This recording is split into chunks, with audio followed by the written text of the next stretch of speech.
Imagine walking into like an incredibly elegant, super traditional Southern wedding reception. Oh, yeah, the classic setup. Dimmed lights, tons of flowers. Exactly. The lights are perfectly dimmed. You've got these breathtaking cascades of white roses everywhere. And right in the center of the room is this pristine, towering, perfectly smooth white wedding cake. Right, the absolute picture of a classic restrained elegance. Right.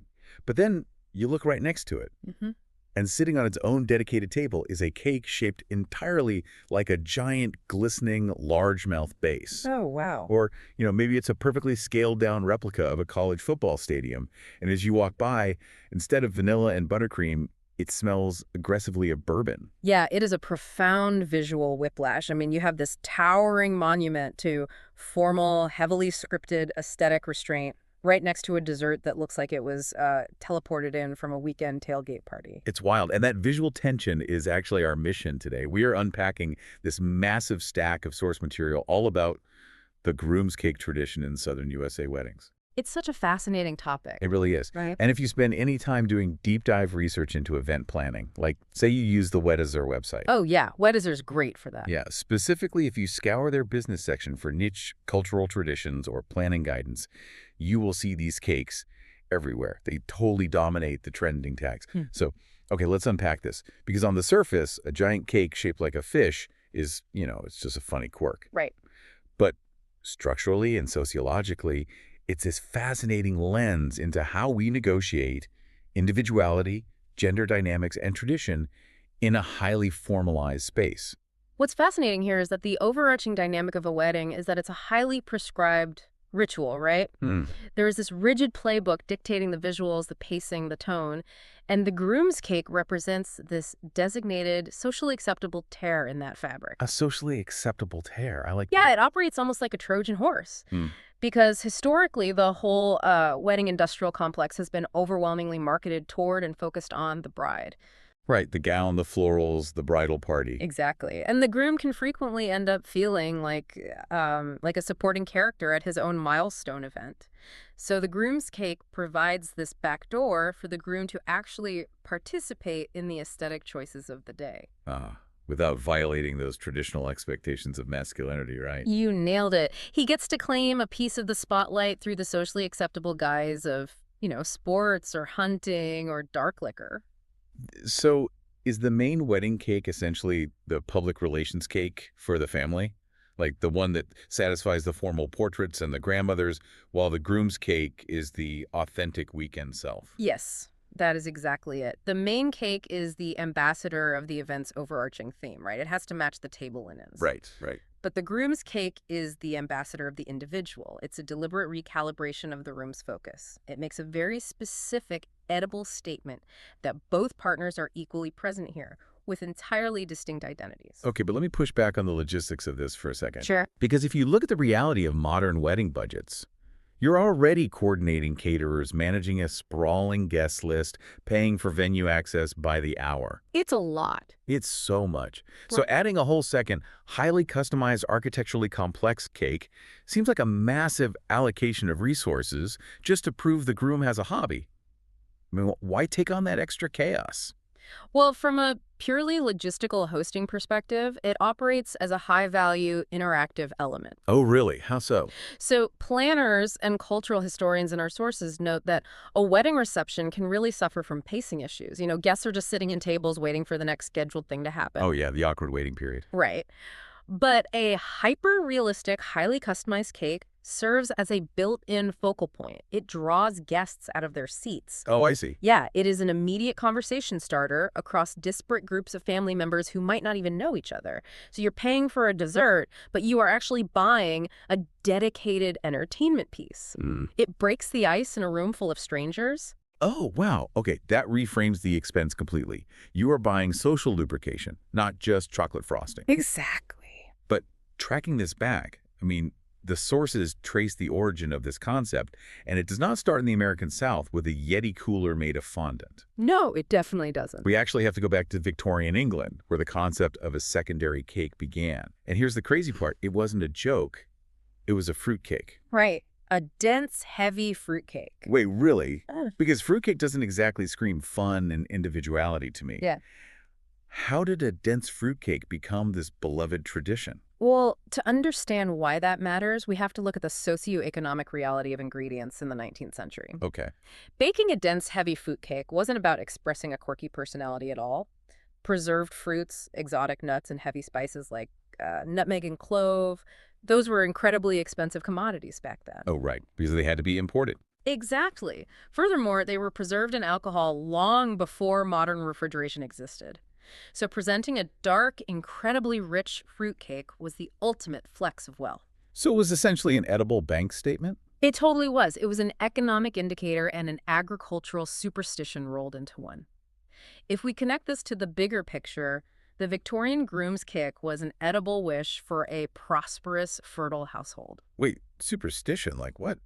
Well, the guests would literally take slices home, sleep with them under their pillows, and dream of their own future prosperous marriages. No way. Under their pillows. That sounds so messy. Very messy. But the focus was entirely on the survival and financial blessing of the new household. It had absolutely nothing to do with the groom's personal interests. Okay, that is a massive leap from an economic survival blessing to a modern cake shaped like a PlayStation controller. It really is. How did that mutation even happen? Mhm. Because the Victorian tradition kind of faded away in the UK, but the American South latched onto it, right? Yeah, the South adopted the concept, but slowly stripped away all that heavy agricultural superstition. Okay. So by the early 20th century, Southern hospitality was evolving to place a massive premium on the guest experience and individual family narratives. Right, the whole Southern hospitality thing. Exactly. They kept the structural concept, a second, darker, richer cake designated for the groom, but they shifted the function. Instead of predicting crops, it became about the guy. Right. Instead of projecting future agricultural wealth, it became a tool for present-day storytelling. It became a way for the groom's family to assert his identity into a weekend that was increasingly dominated by the bride's family's planning. Oh, that makes so much sense. And that pivot is what really set the stage for the extreme sugarcraft we see today. Well, let's actually talk about that sugarcraft Yeah. because the visual and sensory execution of these modern cakes is just staggering. I mean, if you are reading those niche cultural articles on Weddizer, you will see galleries of these things, and it is basically structural engineering disguised as dessert. It's an art form, really. It is. The text breaks down the main categories, right? Yeah. You've got sports themes like football, basketball, golf, hobby-based designs like fishing or hunting or gaming, career-inspired replicas like uniforms or tools, and then the purely humorous and quirky ones where inside jokes are basically brought to life. And the visual execution requires a completely different skill set than traditional cake baking. I can imagine. I mean, to build a cake that looks identical to a muddy pickup truck or a leather golf bag, bakers have to rely on internal armatures. Like actual hardware? Yeah. PVC pipes, wooden dowels, structural platforms. They use sculpted Rice Krispie treats to form shapes that actual cake sponge could never hold without collapsing under its own weight. Wow. Then the whole thing is wrapped in heavy fondant or modeling chocolate and finished with edible airbrushing to create the illusion of leather or wood grain or metallic surfaces. Which brings up the flavor profile. Because, I mean, let's be real, fondant Rice Krispies don't exactly scream decadent dessert. No, they definitely don't. Yet the sources emphasize that the groom's cake is notoriously richer and bolder than the main cake.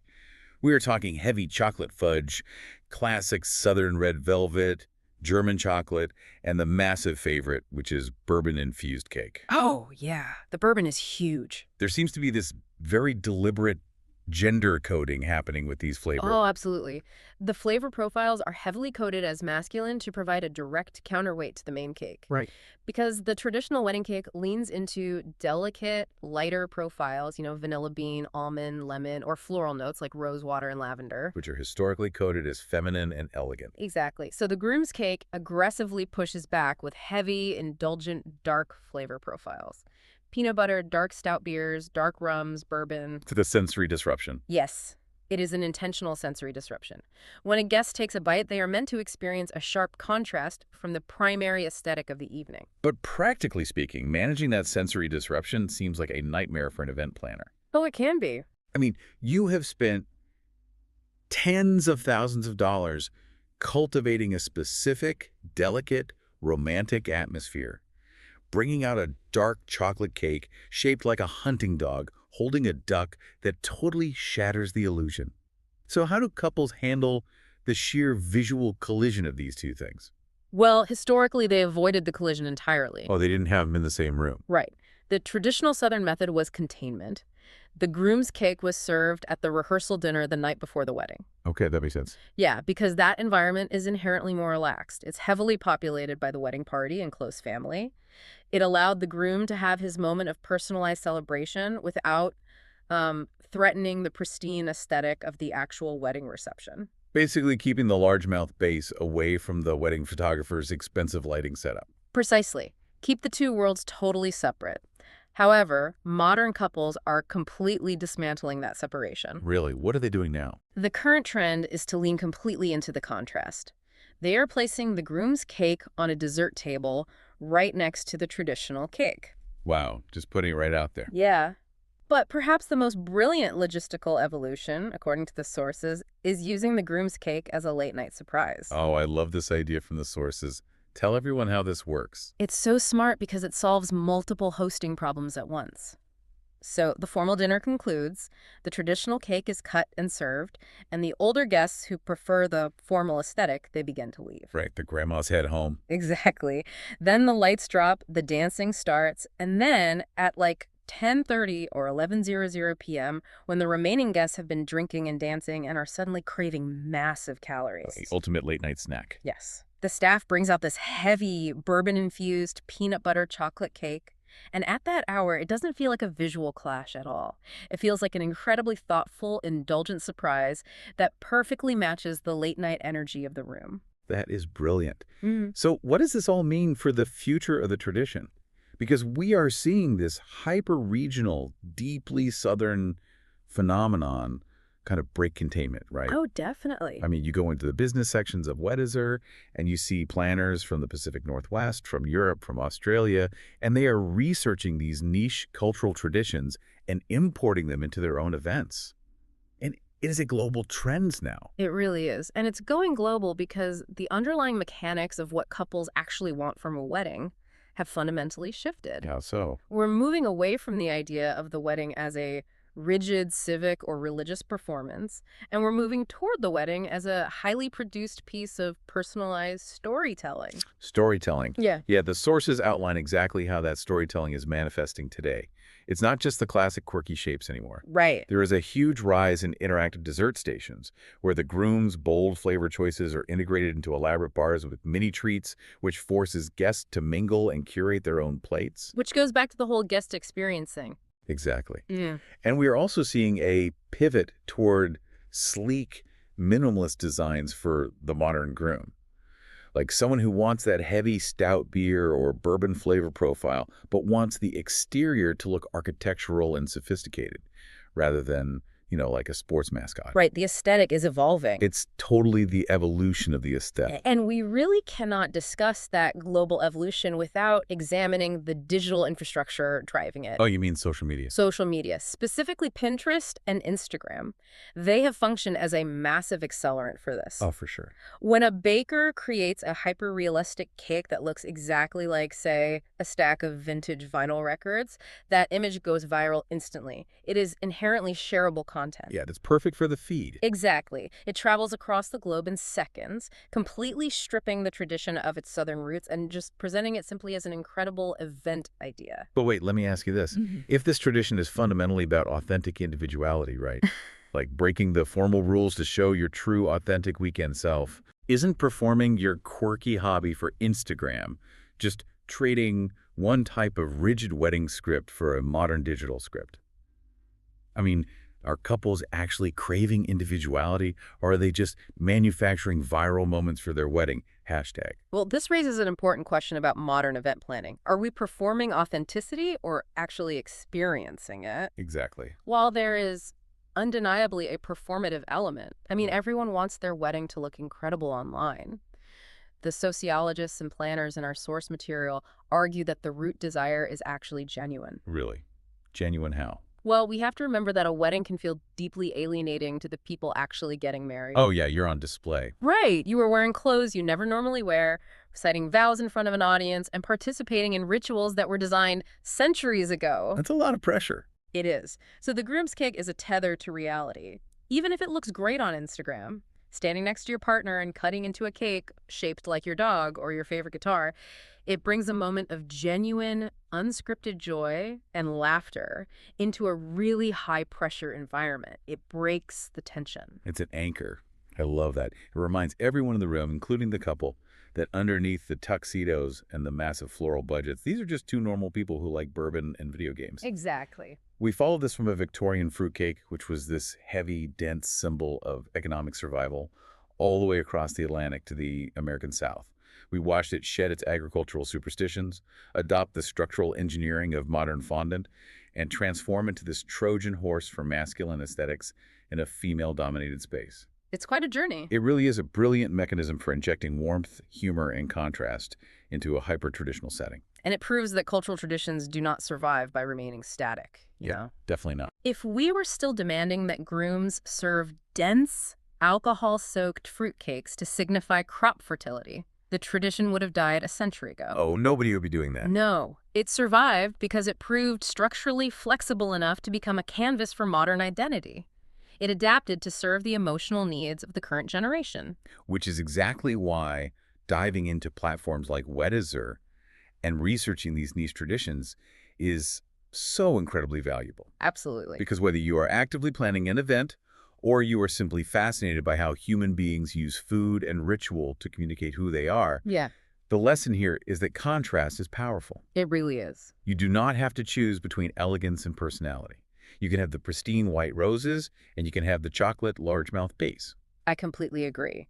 However, I do want to leave you with a final thought regarding the trajectory of this trend. Ooh. We've established that the groom's cake exists to correct a historical imbalance, right? Yeah. To give the groom a voice in a historically bride-centric event. But as modern weddings rapidly evolve to focus on absolute equal partnership from day one of planning, the need for a separate rebellion cake might actually vanish. Wait, really? Think about it.